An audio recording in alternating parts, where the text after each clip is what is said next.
안녕하세요. 1년 반 만에 찾아뵙게 된 지안입니다. 많은 분들이 인스타그램 DM과 네이버 블로그를 통해서 질문을 주셨는데요. 그거에 대한 답변과 저의 대학원 스토리를 가지고 왔습니다.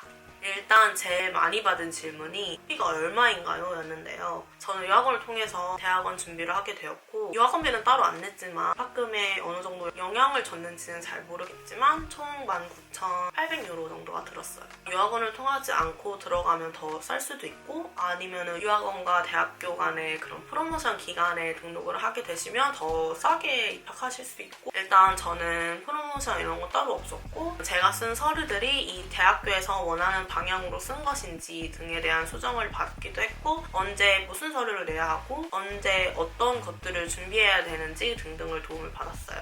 저는 트리니티 대학교를 졸업을 했고 과는 Pharmaceutical Sciences인데 학비를 원래 2번을 분할해서 납부를 할 수 있는데 저는 이제 코로나 시기여서 3번을 분할 납부할 수 있게 해주더라고요. 입학하기 전에는 50%를 먼저 냈어야 했어서 나머지 반을 이제 2번에 걸쳐서 납부를 했어요. 원래 유럽 학교들은 9월 달에 입학이 시작되는데 저는 코로나 때문에 입학이 미뤄져서 1월에 입학을 하게 된 케이스였어요. 9월에 학비의 반을 내고 그리고 6월에 25%, 8월에 25% 해서 완납을 하게 되었습니다.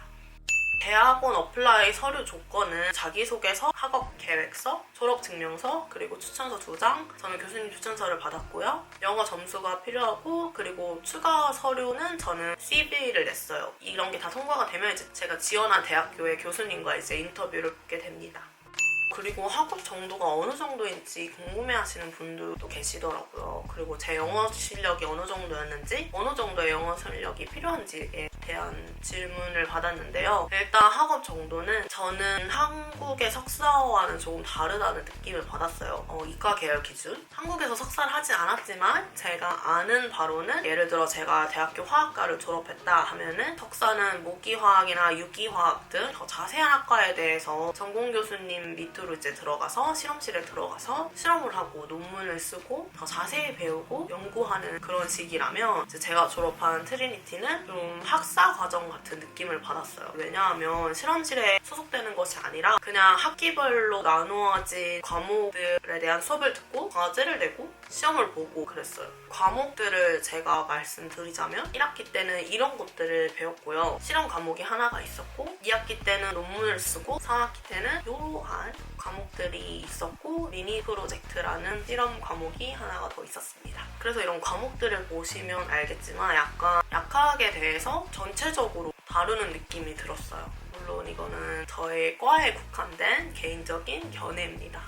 영어 실력은 솔직히 초반에는 수업을 따라갈 정도는 아니었어요. 그런데 다행히도 첫 학기는 코로나여서 온라인 강의로 진행이 되었고 제가 계속해서 반복해서 들을 수 있었기 때문에 반복해서 듣고 스크립트를 써가면서 공부를 했어요. 근데 솔직히 한국에서도 수업을 들을 때 한 번에 이해를 하지 못하더라도 전공 서적을 정독해서 읽고 그리고 네이버나 구글 서치를 통해서 독학이 가능하잖아요. 그래서 공부하는 방법은 비슷한 것 같아요. 대신 이제 차이점은 한 번에 수업 내용을 알아듣는 사람은 이렇게 반복해서 들을 필요가 없기 때문에 확실히 복습에 대한 스피드는 차이가 나죠. 그래서 아까 제가 말씀드렸다시피 저의 영어 실력은 좋지 못했어서 심하면 한 문장 한 문장마다 이제 정지를 해가면서 복습을 했었어야 했어요. 남들 30분 걸리는 복습을 저는 3일에 걸쳐서 복습을 하고 그래서 많이 힘들었습니다. 대신 그런 복습이 가능했던 이유는 제가 1년 풀타임 코스였음에도 불구하고 월, 화, 수, 목, 금 다 수업이 있는 게 아니라 목요일에 실험이 있고 금요일에 수업이 있고 이런 시기여서 가능했던 것 같아요. 그리고 한국에서의 학과 성적이 뭐였는지 물어보시는 분들도 계시더라고요. 성적은 4.07이었는데 트리니티에서는 2.1을 넘어야 한다는 조건이 있었어요. 이런 접수 조건들도 각 학교 홈페이지에서 쉽게 찾아볼 수 있으니까 검색을 해보시면 됩니다. 그리고 학교 기숙사는 보통 한 달에 1,000유로에서 1,200유로 정도 하는 것 같아요. 물론 여유가 있으신 분들은 학교 기숙사에서 공부하시면 되겠지만 저는 입학하시기 전에 미리 아일랜드에 오셔서 집을 구하는 것을 추천드리고 아니면은 홈스테이를 예약해서 홈스테이 하시는 동안 집을 알아보시는 것을 추천드려요. 근데 대신 지금 더블린에서 집 구하기가 너무 힘들대요. 기숙사나 렌트 같은 거는 본인의 예산에 맞게 선택을 하시면 좋을 것 같아요. 이제 예산이 나와서 말씀드리자면 예산에 대해서도 물어보시는 분들이 많은데 이건 제가 정확하게 말씀드리지는 못하지만 기본적으로는 일단 학비, 기숙사비, 집 렌트비, 생활비 그리고 IRP라는 이제 비자 신청할 때 드는 300유로 이렇게 준비해 오시면 될 것 같아요. 일단 생활비는 또 개인차가 있겠죠. 개인이 집에서 요리를 해먹느냐 아니면 펍을 얼마나 자주 가는지 아니면 여행을 중간중간에 갈 건지 등등에 따라서도 달라지겠지만 이제 개인적으로는 최소 한 달에 300유로는 있어야 한다라고 생각을 합니다. 이 정도가 많이들 궁금해하시는 질문이었던 것 같고요. 그 외에 이제 편입이나 약대에 대해서 저에게 질문하시는 분들이 있는데 제가 편입을 한 게 아니기 때문에 편입에 대한 질문의 답은 아예 드리지 못하고요. 제가 약학과는 맞지만 약대가 또 아니기 때문에 약대에 대한 답도 드리지 못합니다. 그래서 이런 거는 학교에 이제 메일을 보내시거나 아니면은 유학원에 상담을 받으시는 것도 좋을 것 같아요. 그리고 이제 저의 간략한 대학원 후기와 팁을 공유해드리자면 일단 저는 석사로 지원하긴 했지만 제가 1학기에 5과목의 시험 중에 3개를 떨어져가지고 2학기에 참여를 할 수 없는 상황이었어요. 그래서 이제 교수님들이 저에게 마스터가 아닌 포스트그레주에이트 디플로마로 갈 수 있는 선택권을 주셨는데 이게 뭐냐면 석사와는 같은 레벨인 레벨 9인데 논문을 쓰지 않는 과정이에요. 아예 애초에 입학을 할 때 포스트그레주에이트 디플로마로 입학을 하실 수도 있고 아니면 이제 저처럼 석사로 지원을 했는데 이렇게 시험을 통과하지 못하면 포스트그레주에이트 디플로마로 갈 수도 있고 그래요. 근데 이제 다른 학교에서는 떨어진 과목에 대해서 돈을 내고 제 시험을 봐서 이제 학기를 쭉 진행하는 그런 학교들도 있다고 하는데 저는 돈을 내고 시험을 볼 수 있는 그런 게 아예 없었고 남들은 이제 2학기 논문을 쓸 동안 저는 제 시험 공부를 해서 제 시험을 보고 3학기 때 이제 다시 애들과 조인해서 그렇게 3학기를 마쳤습니다. 근데 진짜 솔직히 너무 고민을 많이 했어요. 이제 한번 떨어지고 제 시험을 봐야 한다고 했는데 저는 1학기 때 진짜 열심히 공부를 했거든요. 이렇게 열심히 했는데도 떨어졌는데 내가 제 시험을 본다고 붙을까?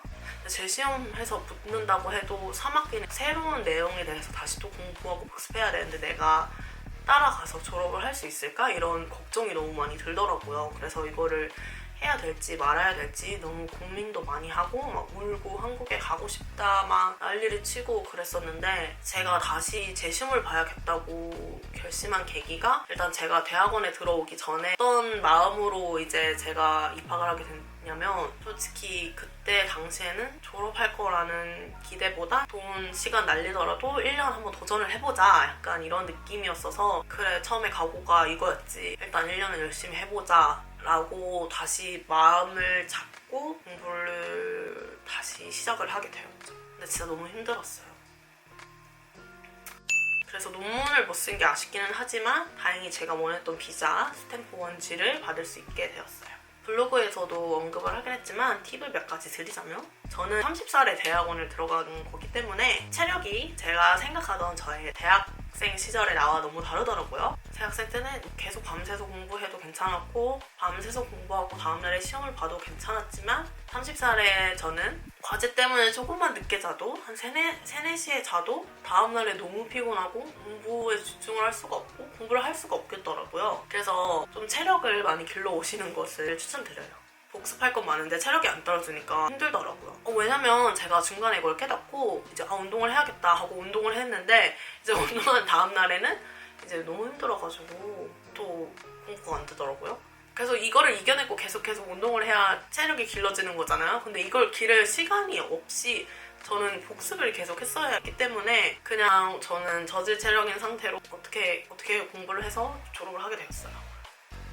그리고 두 번째는 영어 공부를 많이 해오시면 좋을 것 같아요. 영어는 생활 영어도 이제 중요하지만 일단 전공 과목을 영어로 배우는 거기 때문에 외국 대학교 강의를 미리 들어보고 오셔도 되고 아니면 전공 서적을 원서로 된 거를 읽으시면서 단어들을 미리 숙지해서 오셔도 되고 내 전공에 좀 더 익숙해져서 오시면 수월해지실 것 같아요. 체력 관리랑 영어 준비를 해오시면 좋을 것 같아요.